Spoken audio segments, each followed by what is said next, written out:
অবরুদ্ধ গাজায় কবে যুদ্ধ শেষ হবে, কবে ফিরবে শান্তি, সে প্রশ্নের উত্তর জানা নেই কারো। তবে মার্কিন যুক্তরাষ্ট্র বলছে যুদ্ধ শেষে সেখানে জাতিসংঘের শান্তিরক্ষী বাহিনী প্রেরণের কথা। দর্শক, চমকপ্রদ এই বিষয়কে ঘিরেই আমাদের আজকের আয়োজন আমাদের কথা। আমাদের কথার আজকের পর্বে স্বাগত জানাচ্ছি আমি জাহিদ হোসেন। দর্শক, বিষয়টিকে ঘিরে সাধারণের মন্তব্য শুনব, তবে তার আগে দেখে নেব এই সংক্রান্ত এটিএন নিউজে প্রচারিত একটি প্রতিবেদন। যুদ্ধ শেষে হামাসের শক্তি বৃদ্ধি ঠেকাতে এবং গাজা উপত্যকাকে নিরাপদ রাখতে একটি আন্তর্জাতিক শান্তিরক্ষী বাহিনী গঠনের প্রস্তাব দিয়েছে যুক্তরাষ্ট্র। শান্তিরক্ষী ওই বাহিনীতে মিশর, সংযুক্ত আরব আমিরাত ও মরক্কোকে সেনা সরবরাহের আহ্বান জানিয়েছে হোয়াইট হাউস। যুক্তরাষ্ট্রের এই প্রস্তাবে শর্ত জুড়ে দিয়ে বিষয়টি বিবেচনার কথা জানায় মধ্যপ্রাচ্যের ওই ৩ দেশ। বুধবার ব্রিটিশ সংবাদ মাধ্যম ফিনান্সিয়াল টাইমসকে মিশর, সংযুক্ত আরব আমিরাত ও মরক্কোর পক্ষ থেকে জানানো হয়, এমন পরিকল্পনা বাস্তবায়নের আগে ফিলিস্তিন রাষ্ট্রকে আনুষ্ঠানিকভাবে স্বীকৃতি দিতে হবে যুক্তরাষ্ট্রকে। এক প্রতিবেদনে বলা হয়, আরব দেশগুলোকে শান্তিরক্ষী বাহিনীতে সেনা সরবরাহের প্রস্তাব দিলেও ওই বাহিনীতে কোনো মার্কিন সেনা থাকবে না। এতে যুক্তরাষ্ট্রের সেনা মোতায়েনের পরিকল্পনা বাস্তবায়ন কঠিন হয়ে পড়েছে। এর আগে ফিলিস্তিনকে স্বীকৃতি দিতে দাবি জানিয়ে আসছে আরব দেশগুলো, তবে এই দাবির প্রতি সাড়া দেয়নি বেশিরভাগ পশ্চিমারা। যুদ্ধ পরবর্তী পরিস্থিতি কি হবে বিষয়টি পরিষ্কার না হওয়া পর্যন্ত যুক্তরাষ্ট্রের এই প্রস্তাবকে নাকচ করে দিয়েছে সৌদি আরব সহ অন্য আরব দেশগুলো। এদিকে গাজায় শান্তিরক্ষী বাহিনী মোতায়েনের বিরোধিতা করে আসছেন ইসরায়েলি প্রধানমন্ত্রী বেনিয়ামিন নেতানিয়াহু। পশ্চিমা এক কর্মকর্তা ফিনান্সিয়াল টাইমসকে জানিয়েছেন, বিষয়টি নিয়ে আলোচনা করতে ইচ্ছুক নন ইসরায়েল।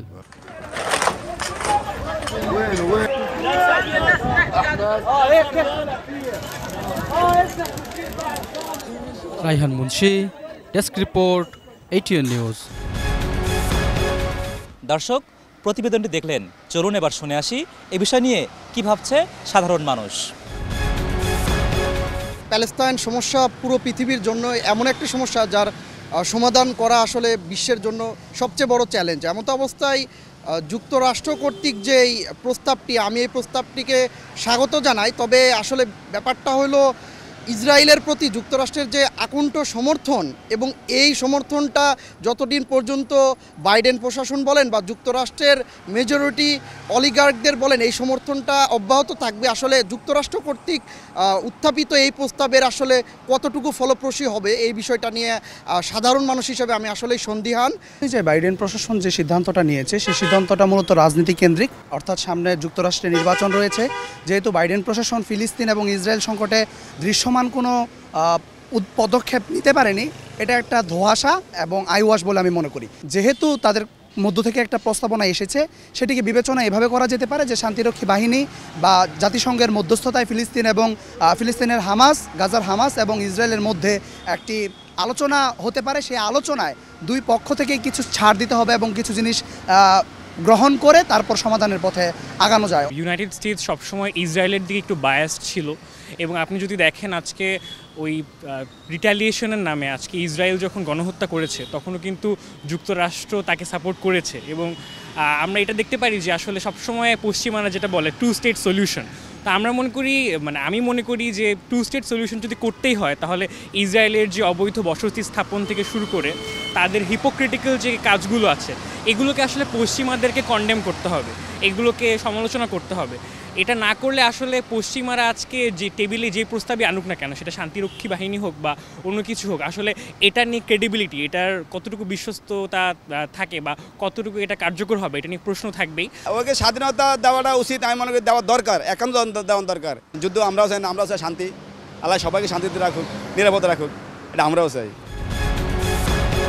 আমাদের কথা অনুষ্ঠানে রাজশাহী থেকে স্বাগত জানাচ্ছি আমি বুলবুল হাবিব। যুদ্ধ শেষে গাজায় শান্তিরক্ষী চায় যুক্তরাষ্ট্র, আর ফিলিস্তিনকে যুক্তরাষ্ট্র স্বীকৃতি দিলে শান্তিরক্ষী পাঠাতে চায় আমিরাত, মিশর ও মরক্কো। এ বিষয়ে রাজশাহীবাসী কি বলছেন, চলুন জেনে আসা যাক। শান্তির জন্য শান্তিরক্ষা চুক্তি ও শান্তি বাহিনী পাঠানো দরকার, এটা ঠিক আছে, কিন্তু যুক্তরাষ্ট্র যেহেতু একটা পক্ষ অবলম্বন করছে সেক্ষেত্রে সে তো এটা করবে না। আমেরিকার সিদ্ধান্তটা ভালো আর কি, এখন আমরা শান্তি চাই, তো সেই ক্ষেত্রে যদি আমেরিকা পাঠায় এবং মধ্যপ্রাচ্য থেকে যারা সমর্থন দিতে চায়, মানে শান্তিরক্ষী পাঠাতে চায়, তাহলে সেটা অবশ্যই আমাদের মনে করি যে শান্তি রক্ষার ক্ষেত্রে অবশ্যই অনেকটা এক ধাপ নয় অনেক ধাপ এগিয়ে যাবে। তো আমি মনে করি সমগ্র বিশ্বই এই ক্ষেত্রে প্যালেস্টাইনের বা ফিলিস্তিনের পক্ষে অবশ্যই এগিয়ে আসা উচিত। ওখানে গাজাতে এভাবে শিশু ছেলেদেরকে এভাবে বোমা মেরে মেরে ফেলছে, ওখানে তো অবশ্যই স্বীকৃতি দিয়ে সেটাকে আলাদা রাষ্ট্র হিসেবে স্বীকৃতি দেওয়া উচিত এবং শান্তিরক্ষী বাহিনী পাঠানো দরকার। আমি চাই যে আমেরিকা আগে ফিলিস্তিনকে স্বীকৃতি দেবে, তারপরে শান্তিরক্ষী বাহিনী পাঠাক। আমরা শান্তি চাই, শান্তির পক্ষে আছি। শান্তি ছাড়া তো কিছু নয় পৃথিবীতে, এবং তারা যেভাবে নিরীহ মানুষকে মারছে এটা তো মেনে নেওয়া যায় না। গাজাতে যে হত্যাযজ্ঞটা চালানো হচ্ছে এটাকে যুক্তরাষ্ট্র বা এছাড়াও পশ্চিমা বিশ্বের দেশগুলো সাপোর্ট দিয়ে আসতেছে, যেটা সত্যি আমাদের জন্য দুঃখজনক। ফিলিস্তিনি স্বাধীন রাষ্ট্র হিসাবে ঘোষণা দেওয়া উচিত, এবং স্বাধীন রাষ্ট্র হিসাবে ঘোষণা দিলে তখন হামাস তাদের যুদ্ধটাকে প্রতিরোধ করবে বলে আমি আশা করি। আমেরিকা তো সবসময় মুসলিম রাষ্ট্রের বিপক্ষে থাকে, যেরকম আমাদের স্বাধীনতার সময় তারা আমাদের বিপক্ষে ছিল, কিন্তু যেহেতু তারা জীবন দিতে শিখেছে, হ্যাঁ, তাদের স্বাধীনতাকে রক্ষা করতে টুডে আর টুমরো, শুধু সময়ের ব্যাপার, এর স্বীকৃতি দিতেই হবে। কারণ যেহেতু মুসলিম রাষ্ট্রগুলি যদি সবাই একসাথে আরও সম্মিলিতভাবে এই প্রচেষ্টা চালায়, তাহলে তাদের স্বাধীনতা অনিবার্য। ফিলিস্তিন একটা স্বাধীন যে ভূখণ্ড, ওদের স্বাধীন একটা দেশ থাকবে, সেনাবাহিনী থাকবে, হামাস হোক সেনাবাহিনী কিংবা অন্য থাকবে, তাই আমি সমর্থন করি যে যুক্তরাষ্ট্র স্বাধীন দেশ হিসাবে ফিলিস্তিনের স্বীকৃতি দেবে এবং সাময়িক যে সহায়তাগুলো এগুলো আরও বাড়াবে, এটাই আমি আশা করি। দর্শক, এই ছিল আমাদের কথার আজকের আয়োজন। আগামীকাল নতুন কোনো বিষয় নিয়ে আবারও হাজির হব এটিএন নিউজের পর্দায়। সে পর্যন্ত ভালো থাকুন, সুস্থ থাকুন, সাথে থাকুন এটিএন নিউজের।